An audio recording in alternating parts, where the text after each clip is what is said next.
Welcome to A Sky Full of Stars tonight for Thriving Matters Studio. Enjoy a little bit of Coldplay. Hi, Chris Smyth. How are you tonight? Hi, Carrie. How are you? And we have Catherine Jackson. Hi, Catherine. How you doing? Hey, Carrie. We'll get started. A little bit of Coldplay, and I love the title of the song because it's A Sky Full of Stars. And I know, Chris, where you are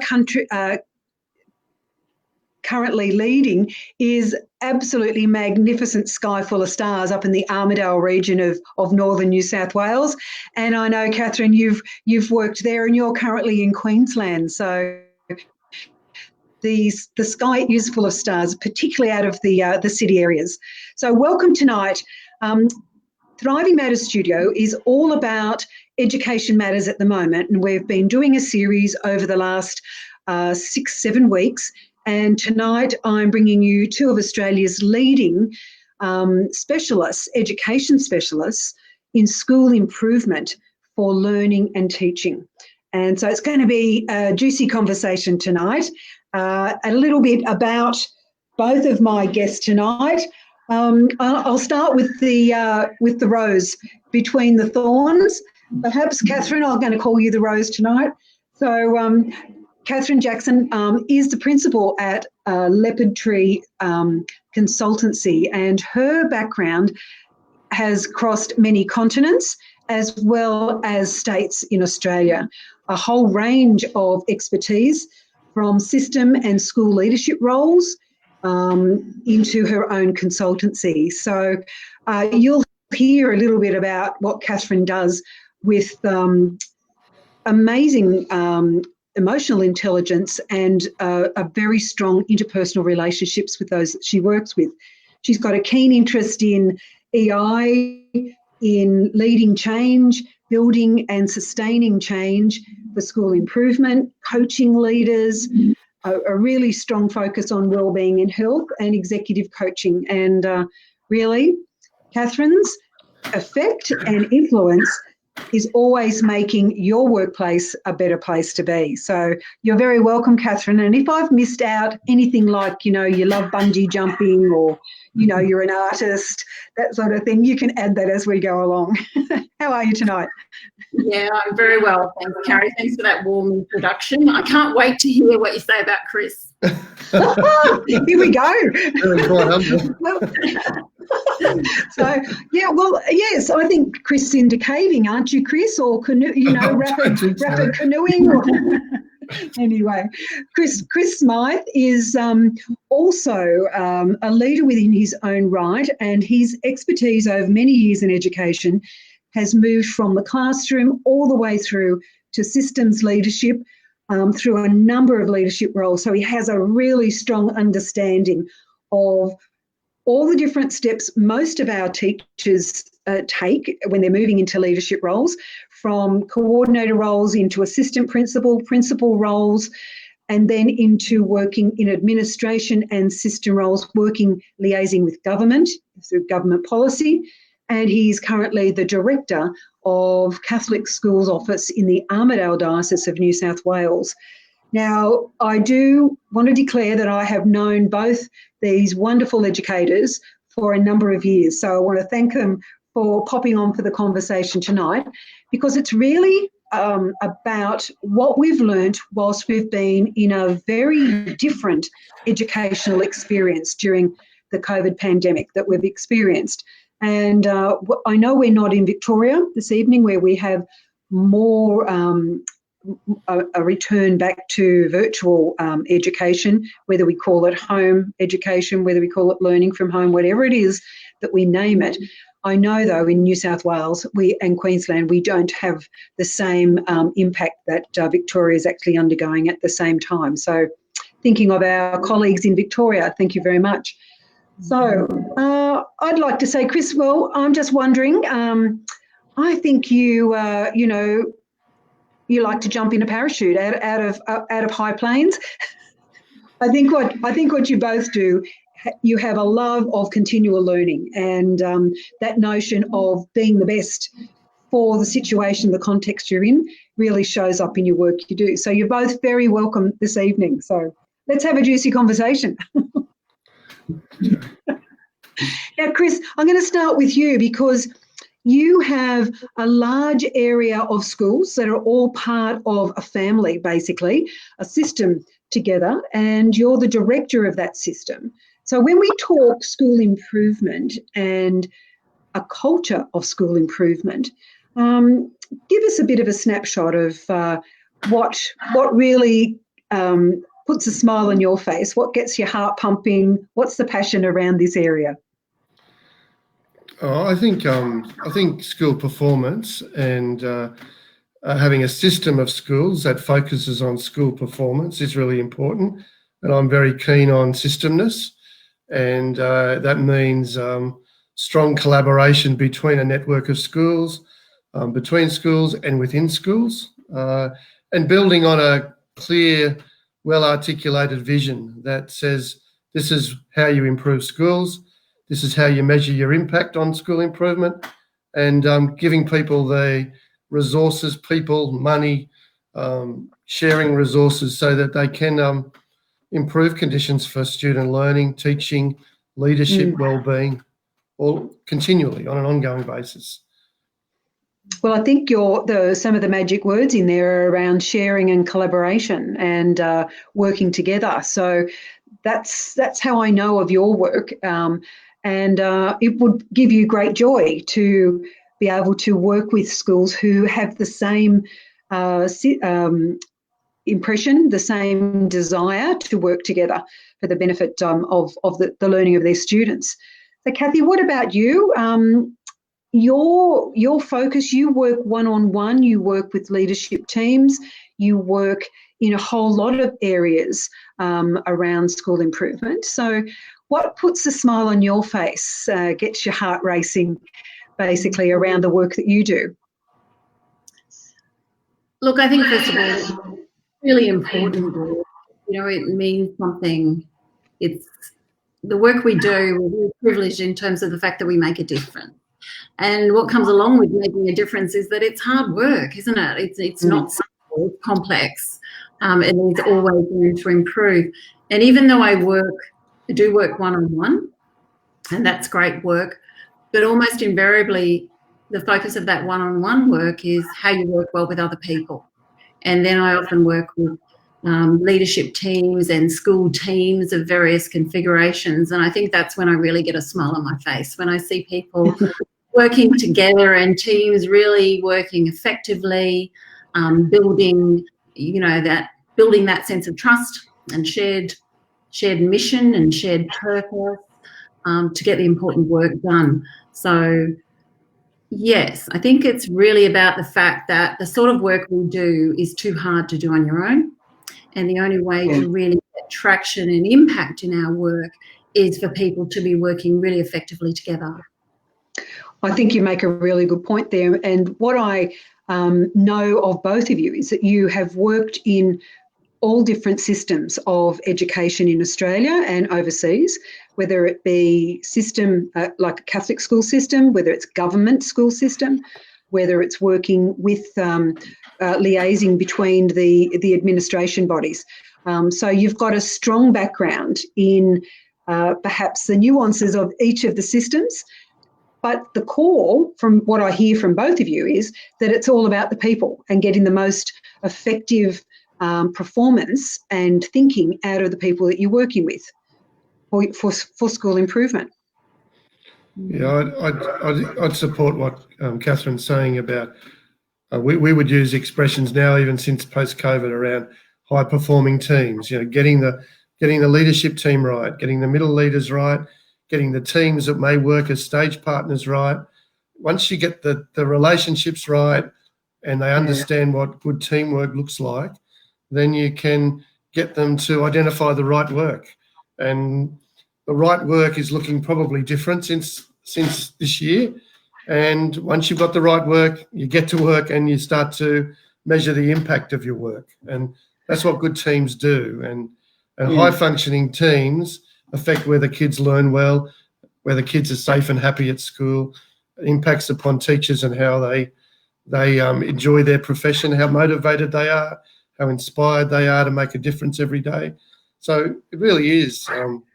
Increasingly, it's been about teamwork. It always has been, but I think we understand it better now. And schools that did well during remote learning were schools that already had strong foundations around professional learning teams, because they understood how each other worked, and they had good relationships both within the team and between the teachers and the students, and between the teachers and the parents. And there's been an explosion in terms of that, the latter, the relationship with parents and the importance of that. But that's just still relates back to the high performing teams that Catherine was talking about. Well, that's a great segue into talking about the culture of school improvement and how COVID has given us an opportunity to put a bit of a spotlight on what we previously had done. And Chris, you've just given us a great into what's the difference. What are you seeing that has been different to what we've already done? We've always done. Around school improvement, and that notion of the relationships between our teachers, between our leadership teams, between our parents and our students, because you're talking a partnership model there. Yeah, I suppose the partnership is the relationship that is the basis of teamwork. And if there's teamwork between parents and teachers, between teachers and students, and between the teachers as well, then you're more likely to improve conditions for student learning and for student wellbeing, and for the leaders in the school as well. That's very important. I suppose you're talking more about what we've learned as a result of COVID. Well, I suppose just briefly, I just talk about parents. I suppose we know that because kids were at home and parents were at home in some cases, looking after them and trying to help them with their learning, teachers were communicating more with parents. They were doing it on the phone, they were doing it through Zoom, they were doing it in writing. Support staff in AEAs, teachers were, I suppose, in regular contact with parents, and parents, I suppose, through that communication, feel a better connection with schools. They not only feel better connected, they actually, I think they're going to be more confident in participating in their children's learning. And they, at the same time, I think, which was fantastic for the profession, there's a whole newfound respect for teachers in there as well, and the work that they do. And what you're saying, Chris, you're not alone in saying it. In the last previous episodes that we've had, that's exactly what's happened. The parents have basically said, we've never had so much communication. We know you care about us. You know you're caring about our children, and we want the very best. So I don't know, Catherine, have you found that too with the schools that you've been working with, the teams that you've been working with? Yeah, absolutely. I think that's one of the big takeouts of this whole situation, which we never would have invited. But I'm thinking about running workshops on difficult situations. Bear with me, there's a connection here. Having a difficult, being in a difficult situation and having to have a difficult conversation. I say to people, you have no right to have a difficult conversation until you've had lots of positive conversations. And once you've got that relationship with people, difficult conversations aren't so difficult. And I think, ironically, the whole COVID situation has brought about lots of productive, positive, helpful conversations with parents in particular. Well, previously, some parents had the experience of the only contact they had from schools was when there was a problem. And that sets up a really unfortunate dynamic. So I think the fact that this context has forced us to relate with parents as partners, to communicate with parents in terms of proactive work and good news and being helpful. Hopefully that's something we can lose. Hopefully that's one of the things out of all of this that we hang on to and go forward with, because it's been quite a revolution in a lot of places. Yeah. And Oh, sorry.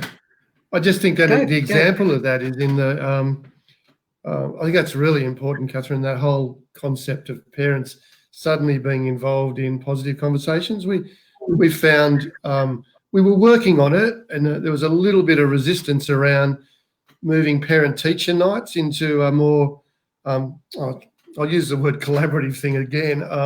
So more and more schools very quickly this year, because they wanted to report differently, they moved into student-led conferencing in place of the traditional parent-teacher interview.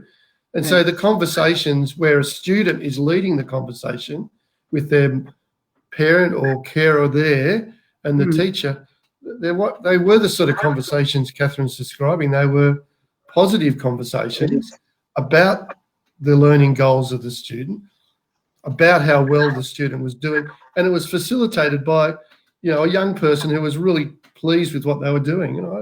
I don't think a lot of parents probably have not experienced that before. Well, that brings up student voice, doesn't it? The voice of the students who know what it is that they enjoy with their learning. They know what good learning design is. They enjoy, doing things perhaps a little bit differently than what they did in the classroom. So I think that's a major plus, because it's very easy to make a story up about how you see each other in education when you actually don't know what is actually going on, or you think you know what's going on. So those parent-teacher conferences would have been refreshing, would have been totally refreshing. And I'm really pleased to hear that there's a newfound respect for teachers, because, our largest careers, policing, health, and in education, have been at the forefront. So our teachers really actually have been under the pump since the first part of this year, early this year, around their own wellbeing, the wellbeing of their own families, and those of the students that they're teaching. So it's a bit like a trifecta, isn't it? So I'm really pleased to hear that. You must have some amazing stories to tell of what's been going on in country towns where your schools are, where the school is a big community there, or even when you've got the tiny little remote schools. Because I know, Chris, you've got a variety of sizes and populations of your school's communities. So you must have heard some absolutely amazing stories of how people have come together for wellbeing and to say, right, we'll get through this together. We can do it together. Yeah, I think there have been. I mean, we had some schools. Remember, the COVID's come off the back of bushfires and drought, and a lot of a lot of serious concerns in some of the towns about unemployment and the impact of bushfires and drought. And so a number of schools before COVID were already running community events to try to boost the morale of the community. But when COVID came, of course, everyone retreated back into their houses. But I think they've used social media really effectively, just like our schools have used Zoom effectively to just maintain connections and maintain relationships. And I think they've, when we've come out of it, some of those connections have been better than they were before we went in. So, yeah, there's those sorts of stories, the sorts of events that happen in the school halls or the local pubs or the parks and so on. And there's still a lot of work been happening in that space. Yeah. I was thinking about the type of professional development or professional learning our teachers would have been involved in during COVID. And I wondered, has there been an alteration or a change? Have you noticed anything that's different about what their needs were that you've been able to address, that that the local autonomy of the school was able to say, right, this is exactly what we need at the moment. We're going to let this pass for the moment, and we're going to focus on. There was a lot done on wellbeing, and that's been a topic that's continued to come to the fore all the time. But I'm curious about the professional learning and what you've noticed has been the difference, or where you think the diocesan strategy has gone towards, or individual schools gone towards. And Catherine, you would have some input on that as well from the work that you're doing. So I'll let you two have a bit of a chat about that. Look, I mean, is obviously that's been a real focus, importantly so. It's really shone a spotlight on the well-being of everyone. The other thing that's come up to me in relation to that is people look to leaders in these situations. So I think the expectations on school leaders have really been sharpened.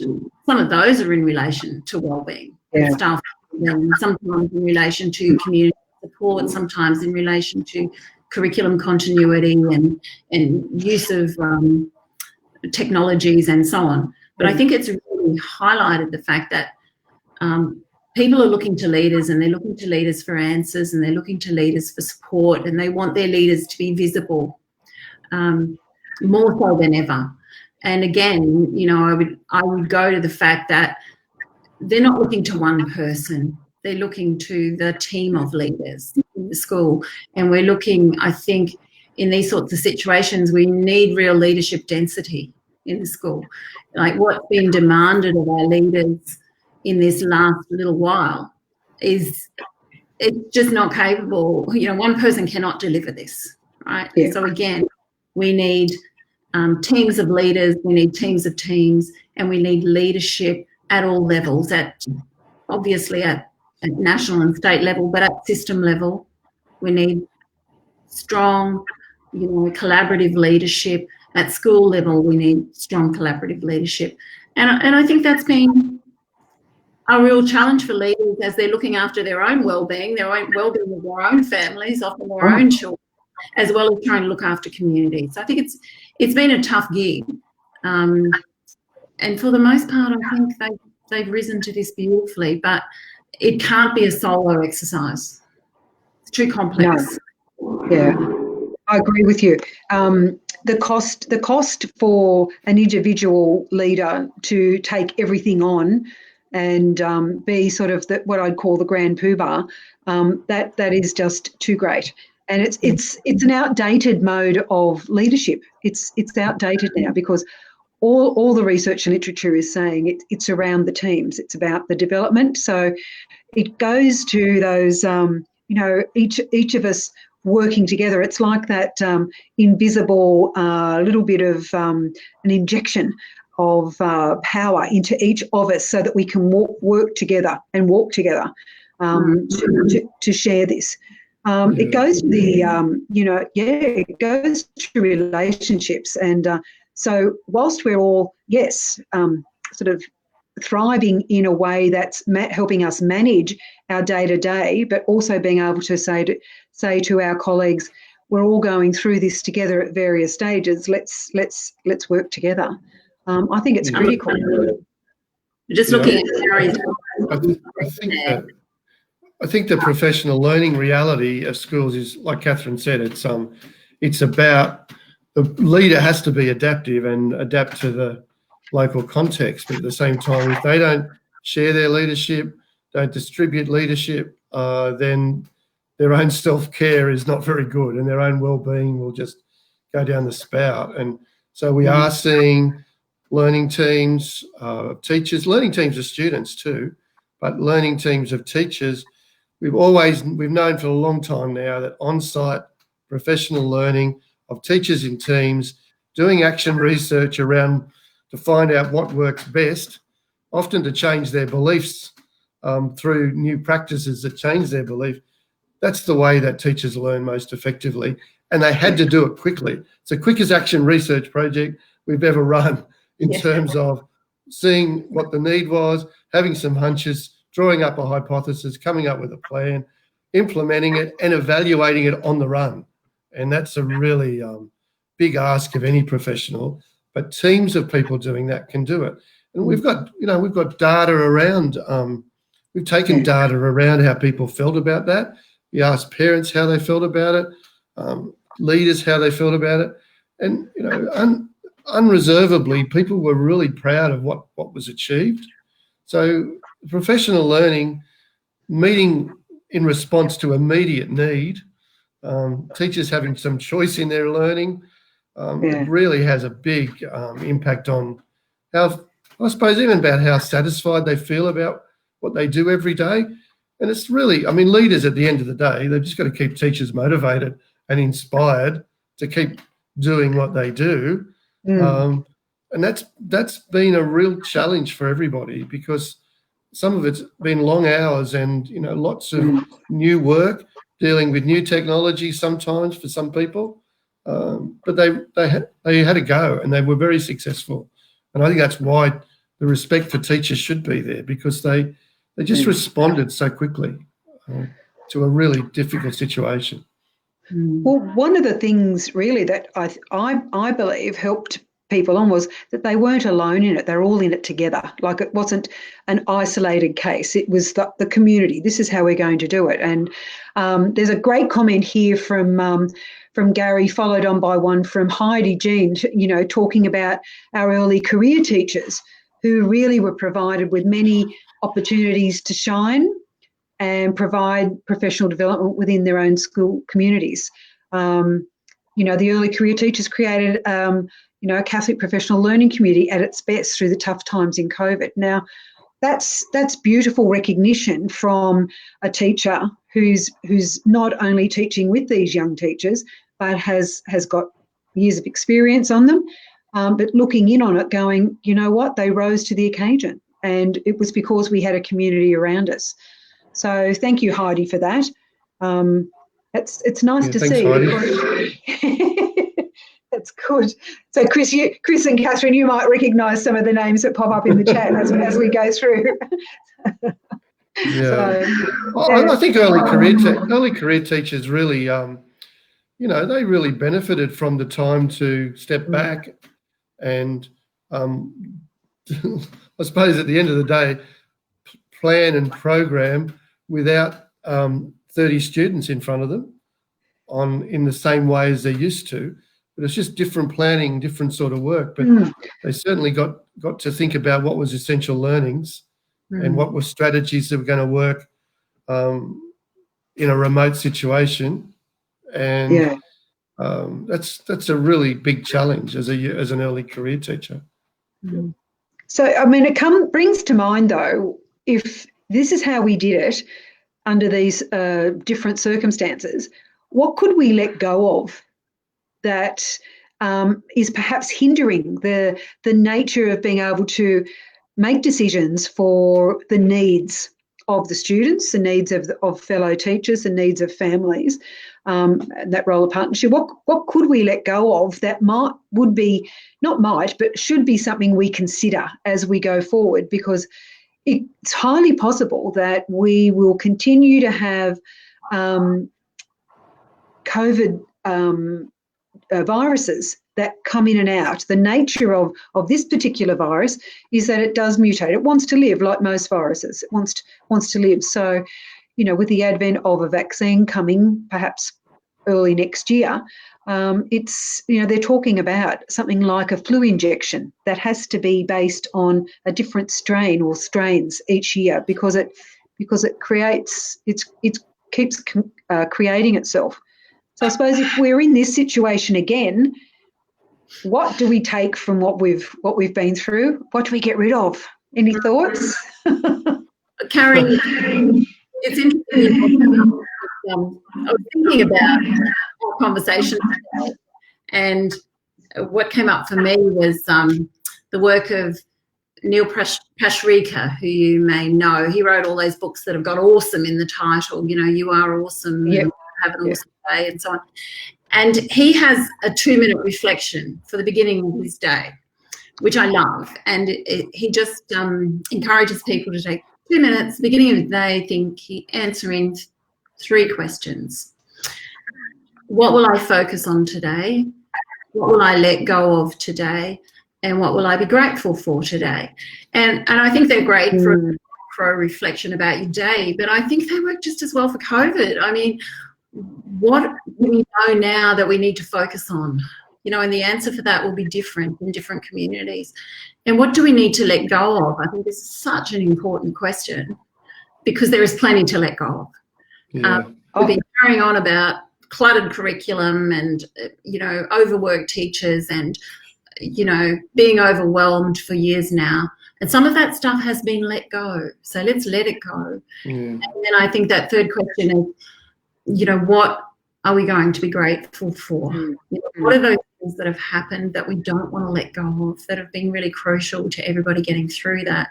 And I've been trying to, get teams to grapple with those questions. What are we focusing on now? What are we letting go of, and what are we grateful for? Because I think if you can get your answers to those questions, you're going to have a pretty good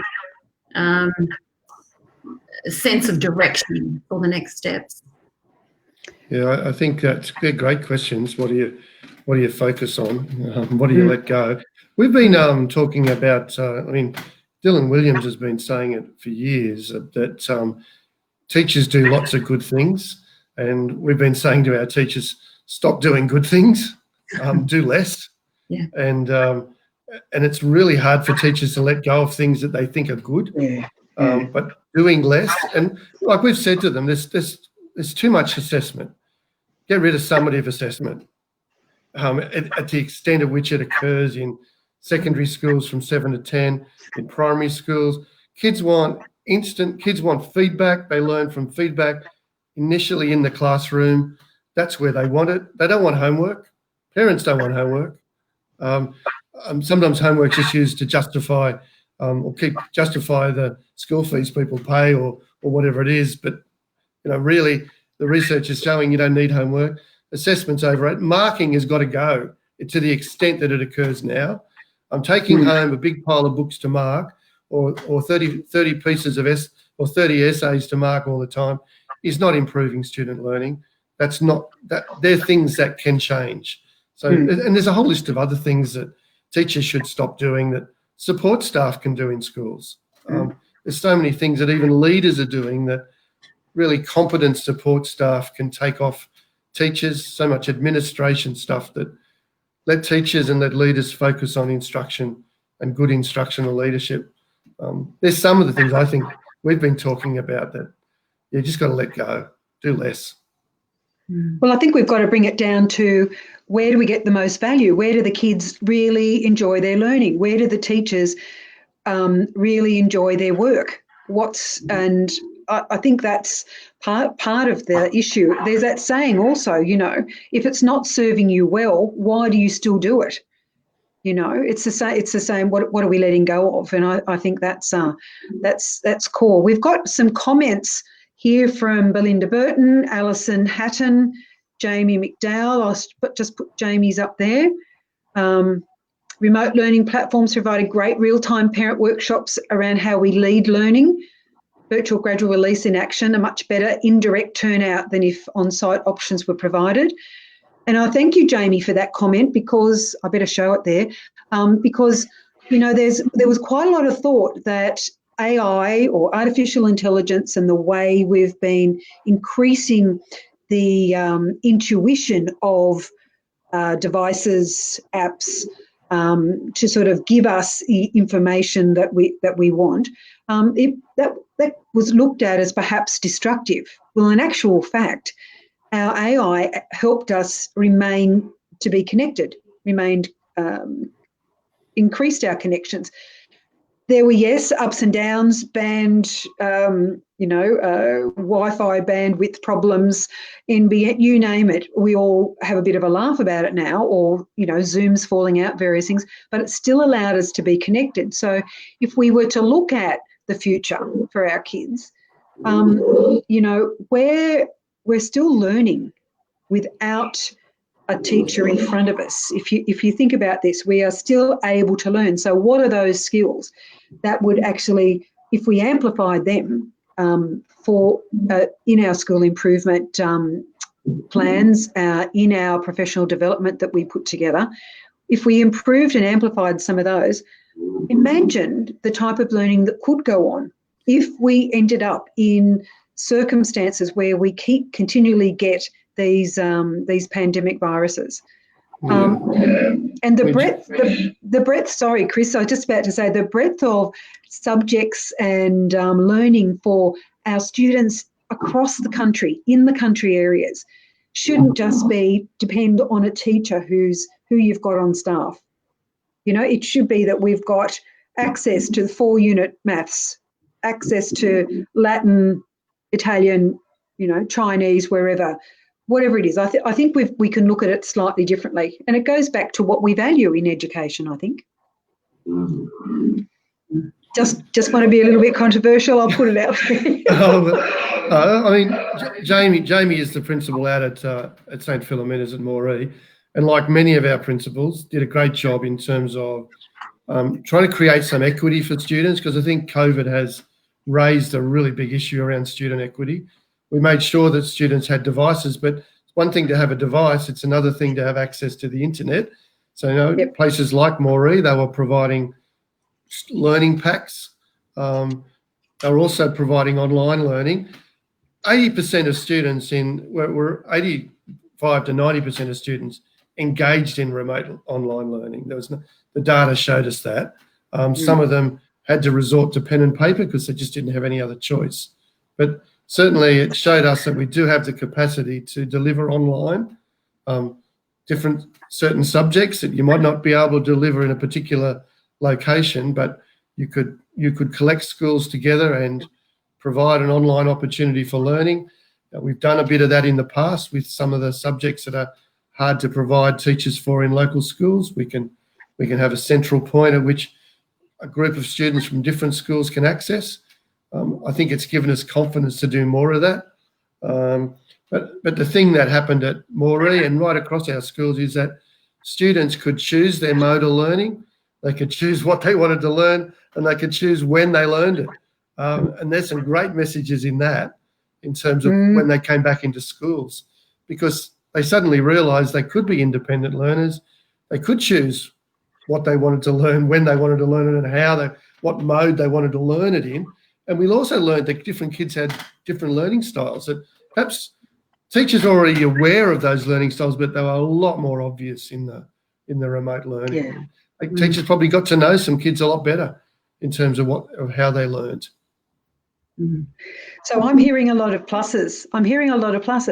And I don't know about you, Catherine. I when I think of learning, I always think of the leadership teams and the teachers as part of learners as well. They're learning at the same time. And what Chris has just mentioned is that yes, the teachers were actually learning more about the personalities, more about the kids, but also working together. So I really I'm passionate about how you increase sort of the bandwidth of our own possibilities of how we collaborate and how we connect together for a great sense of purpose, which is, the education of our future generations, because we're not going to see these. We won't see it. We'll be long gone. So it's the work now that's so important, I believe. So any thoughts on that, Catherine? You're full of cheery news tonight, Carrie. We'll be long gone and we're going to have different... Very positive, Carrie. Okay. Look, a couple of thoughts.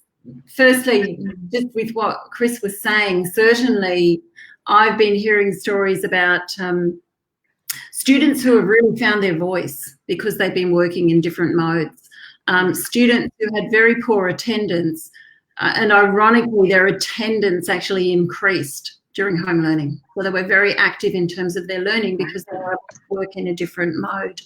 And I think some of that has been the same for teachers as well. And we've had a couple of comments come up around early career teachers. I think this has provided an environment where early career teachers and other teachers suddenly have found their voice, have found their talents, have found their contributions, and have really been able to make a meaningful contribution with their colleagues. And, you talked about stories earlier. One of the best stories I heard was a school, it was actually here in Brisbane. It was a big school, 4-stream school, and during homeschooling, it was probably more luck than good management. All of the teachers from each grade, when they were at school, they all worked in one classroom. I think it was actually a decision made around cleaning as much as anything else and technology. But the fact that those teachers were in the same classroom all day, different corners of it, but hearing each other's interactions, having the opportunity to have just-in-time conversations with their colleagues, seeking help from each other in this new world they were all trying to navigate, and struggling through the challenges together, supporting each other, that has just turned around the culture of this school in a way that some of the more strategic measures have failed to do. So that's what we don't want to let go. Yeah, we need to take forward with us into this new, this new world, whatever that looks like, when we come through this. Well, we can be part of the creation of the new. That's what I think, and that's really why Thriving Matter Studio was sort of created at the beginning of COVID, because education is massive. It's massive for any culture. It's massive for the well-being of the globe, of the world, and where we're going. It's it's an opportunity for us all to actually provide a bit more of a level playing ground, perhaps. And it could be very well that we keep a number of things that we've done really well, and we look at how we can just get rid of some of the things that are taking us away from actually the face-to-face and the creative teaching strategies. But I've got to take my hat off to your leaders, because it's not necessarily an easy job. It's one that often people talk about leadership as a vocation or service. You continue to evolve as you're leading in different situations. And I think that's what I'd like to acknowledge also this evening, that a lot of our leaders, even in the smallest of schools, where they're doing many, many roles, are making decisions that have affect the future of our students. So I don't know about you, Chris, if there was a couple of, or one wish that you had for education, maybe within the next 12 months or 2 years, what would it be? I think we just got to be careful that we keep the foundations that we know work really well around what good learning and teaching looks like, particularly ensuring that students get the foundations of literacy and numeracy in primary and secondary school, but that we change school structures, get rid of some of the way we organise our staffing of schools. Catherine referred to, teachers working together in classrooms. That's something that happens very widely in the Diocese of Armidale, like flexible learning spaces, teachers working in teams in classrooms is a great benefit to teacher professional learning all day, every day. And for students to have two significant adults in the room, sometimes three if there's 3 classes, is just, I want to see that sort of work continue. And we need to understand co-teaching better. I would like to see more blended learning. I think remote learning has taught us that the use of technology, and let's be careful with their pedagogy first, be clear why we're using the technology and what impact it's going to have, because it's always about pedagogy driving the changes, not the ICT, but students having choice in that. I think that's going to be very important. I think I'd like to see schools linked more, sharing curriculum, sharing expertise, and even students in classrooms being exposed to students in other classrooms, teachers seeing teachers in other places and learning from the best, and the best right across a range of schools. I think we can really explore the use of Zoom much more broadly, and its facilities. I think schools are going to have to look very different, and certainly the schools we're building today look a bit different. But I think we've got to continue to push the boundaries and have much better connections with community and with parents and with the business world, with the university world. so that schools really are really active members of a community and are much more integrated in the local community than they are at the moment. Sounds like a collective of intelligence and leadership and learning. It's I think the sky could be the limit really for how we look at it, but usually it takes us a little while to make some of those major changes, doesn't it? What about you, Catherine? A wish for the next 12 months to 2 years? Look, I'm attracted to the sort of dream that Chris has just, sketched out for us, and I think there's a lot there to work on. I guess what's coming up for me is that I think we're in the middle of a masterclass on complexity. Yes. If ever we needed convincing that we work in an environment of deep complexity, then this is it, And we've always known that this profession of ours, which we've chosen, it's not simple and it's not just complicated, it's actually complex. All those webs of relationships and variabilities and possibilities,